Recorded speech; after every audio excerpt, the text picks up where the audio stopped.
Okay, so the latches came in yesterday. This is what they look like. That's the front side that goes on the outside of the door edge. It's the back side mechanism. And then this is the striker plate that goes in place of the old striker on the door frame. And you get a paper template that you cut out. And this works on both sides. You just fold the flap the opposite way, and there's what the template looks like where I have to slice the door out. So it'll slice around here and around. So we're going to trace that out and then cut that out. Okay, so we have the door plate cut out. Just took a cut-off wheel and an air saw and put the pattern up there. Cut this out of the door like so.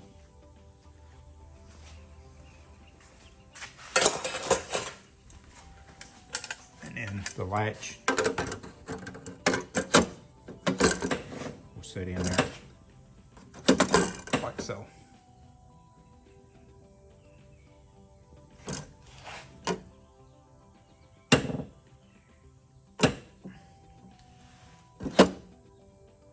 Okay, we have it in place, and we're going to drill these holes and put the bolts in it. Okay, so we got the driver's side installed. That's what it looks like. It's a door lock. Here's the striker plate. And the door shuts and latches really, really good. I'll show you here.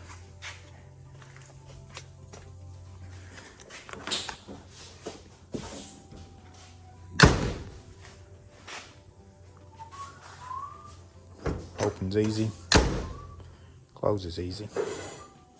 So on to the next side. Okay, here's a look at the latches installed on both doors. What it looks like inside. There's the striker plate.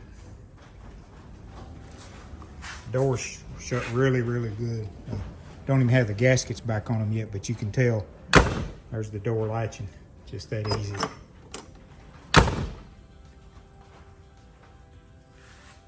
Passenger side, same way.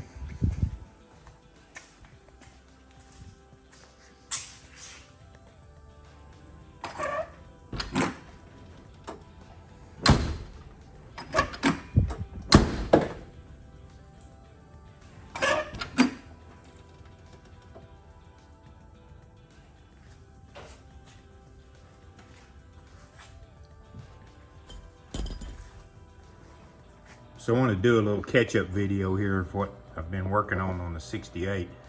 The cab mounts were pretty bad on the truck. They flattened out, wore out. So I changed those. I haven't got the back ones changed, but I do have the front ones put in. We're going to change the back ones here shortly. And I also put in new core support brackets. And if you guys haven't fooled with any of these trucks, there is a difference between the 67 and 8 core supports as opposed to the 69 through 72. So I had to get the correct ones. They're thinner, actually thinner here on the pad part for the core support on the 68. So, but we got that in and got the core support solid mounted down. And after we get the back cab mounts on them, I'm going to put the fenders back on the truck and get all my door gap and fender alignments correct, hood alignment. That's been the problem. I wouldn't be really being able to get a good correct door gap on the fender to the door because the front cab mounts were sagging. So that's where we're at. Try to get that done today, and then we can move on with finishing up gapping the, still got to move the rocker out there, get that aligned up better, get the door gap better on the cab corner, which it is better than it was, but it's still like some being better, correct, or where I want it to be at. So well, we're moving forward. So I've been working on door gaps on the truck. We've got of course, the door latches on that I showed you in a previous video.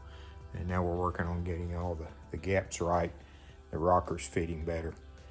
So we've got pretty much this side improved considerably. Just put the cowl hood on and the new fenders, and got trying to work on the lines on that. And we're getting better. It's still not going to be perfect, but it's a whole lot better than it was.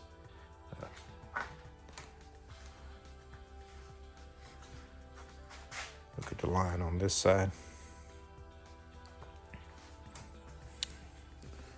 There's the line up at the cowl. And this door.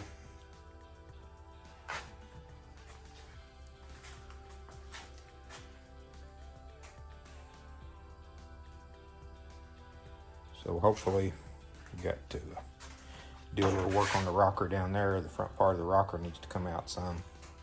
We get that done, then we're going to start to go on to the body working of it. Got a little more welding to do, of course, when we pull the rocker out. The other side, on the passenger side, we have the rocker pulled, but I don't have the inside of the rocker and the door opening welded back yet, so still have to do that. But it's coming along. These trucks are sort of a bear when it comes to getting lines half decent on them. They're probably never going to be perfect, but hopefully we can get it much improved from what it was. So I started stripping the paint off the truck, and everything looks good where I started down here. There's the rocker. I still haven't got the very bottom edge of the rocker there, but got the most of the rocker, the bottom part of the door, and of course the front fender's new. I'm just stripping the EDM coating off of that. Then we get on back here. This truck has had rockers put in it. As you can see, it's had the rockers replaced, and I assumed they put cab corners in it, but guess what? They didn't. This is all Bondo in here. Don't know for sure how deep it is. So we're definitely going to have to put a cab corner on the passenger side. Haven't got the driver's side stripped off yet to see what kind of mess we got. But the good news is they have put doors on it, and looks like the doors are nice and solid. I knew they was solid on the inside. I was a little worried about the outside, but they're good here too. So that's going to save us a lot of time, money, and effort there. So mainly we're going to have to put cab corners in it. Probably going to have to go up pretty far, probably all the way up under the seam at least, because of the rod in here. So, but we'll get it. It's just another roadblock in the road when you go to fooling with all these old trucks. The problem being is, you know, somebody starts restoring one and they think they're doing the right thing by replacing metal, which they are, and then they get so far along, and then they get to thinking, well, we'll just Bondo over that hole, and we'll just, you know, we'll patch this up here, and then, you know, 2 or 3 years down the road, the cab corner back there is what you deal with. I knew the front fenders, that's why I replaced them. They was down low. They had blisters coming up on them with rust under them and a lot of Bondo in them, so I knew I was dealing with that. I was hoping the doors are solid. We still don't know about the driver's door. The driver's rocker has been replaced, so we know it's good, and we'll just have to see on the cab corner on the other side. But I'm expecting to have to replace the driver's side cab corner too. Wouldn't be surprising to me at all after seeing what we got on the passenger side. So but I want to try to get all this paint stripped off the outside, get all the door gaps set and lined up, and the fender gaps the best I can get them. And then I'm going to start on these gutter rails. As you can see up through here, pretty rough. Didn't do much working down there, so I'm going to clean all of those out, redo those. I'm going to take the back glass out. Of course, I do have a back glass for it.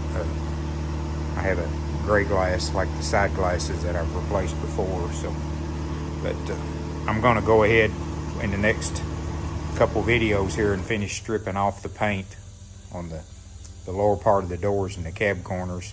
See what I'm dealing with on the driver's side, and then I'll probably at that point pull the driver's and passengers doors off and take the glass and everything out of them, the handles off, and strip them down to where I can finish stripping the paint off of those and get those ready for epoxy primer. So we're still moving forward though. So I'm continuing on stripping the paint off the truck. Everything looks good all but the cab corner on this side. I don't know what the driver's side will reveal, but we'll see when we get around there. But what I'm using to strip with is, of course, the Eastwood contour sander and just a DA with a piece of 40 grit on it, and it actually takes it off pretty quick. So we're going to move on along and go across the back of the cab. I probably won't go much higher on the door until I pull the doors and get the door glass and all the weather strip out.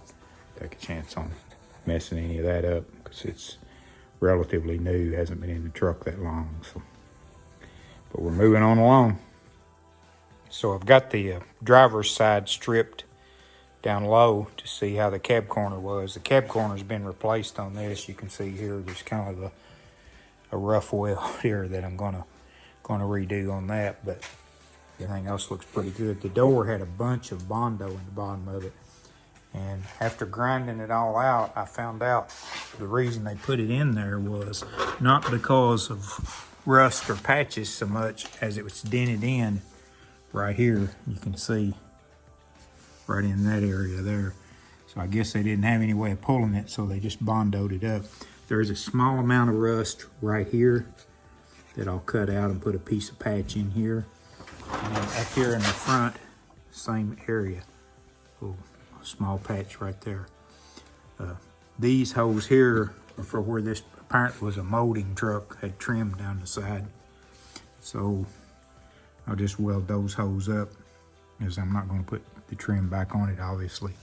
And we'll straighten this out down here. You can see it's got a bow out in it against the rocker. It's kind of hard to tell from the picture here, but we'll straighten this area in here when we fix this patch on this. And then I'll just use the stud gun and pull out this area down through here, and of course back in this area here, and cut down where I just have a skim of Bondo where they had it probably 3/8 of an inch thick all total there. So then I'll just keep on continuing stripping up the door in the back of the cab until we get all of the paint stripped off the cab.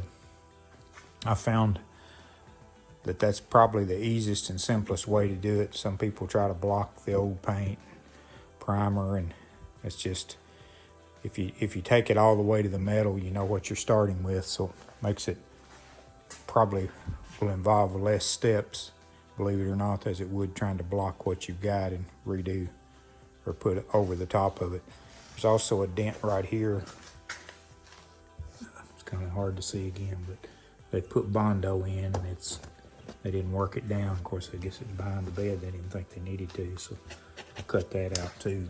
See what we got underneath there. I'm sure it's just a dent, looks like. So, of course, the doghouse, it's pretty much all new metal except for the grill shell. So all I'll have to do there, I am going to strip the EDM coating off of it and epoxy primer it all. Probably have to end up pulling the windshield. I didn't think I would at first, but I think I'll go ahead and pull it. And of course, the back glass is coming out. I'm going to take the door glasses out of the door after I get all of the lines on the door, or the lines on the door where I'm satisfied with them. The gaps itself's pretty good. There is some issues here with in and out, so I want to try to make sure that I get the door set out enough to where it's even with the fender and still closing good and still got the right gap. And I want to do that before I pull the doors back off the truck. So quite a bit of progress this week. Got the cab bushings in, core support bushings in, got the new door latches, the bear claw door latches. It's a really good upgrade for the truck. The doors shut excellent, just easy, and and then we got what you see here, the stripped areas off. Gonna have to put a cab corner on this side. That's why I didn't cut the rest of this Bondo out here, because not much need when I'm gonna cut the cab corner out. So But the rest of the sheet metal on the truck, I haven't really found any rust. There's some dents. These holes here, of course, is where there was molding across the back. There's a dent here on the cab corner that they put some Bondo in. I'll grind that out and try to pull that with a stud gun so it won't take as much Bondo. All this gutter rail, I'm going to strip all of this out inside of it to clean it up and get it smooth. So that's going to wrap it up for this week. Thank you again for watching. Hope you're enjoying the videos. Comment, you know, if you like them, please comment below. Won't hurt my feelings, good or bad comments. I know, like I say in my opening, I don't always do everything like every body shop or body man would do, but just sort of a self-taught guy that's learning as I go. Each truck I do, I try to learn something on, and I usually do. So, but please like, share, and subscribe, and we'll see you next week.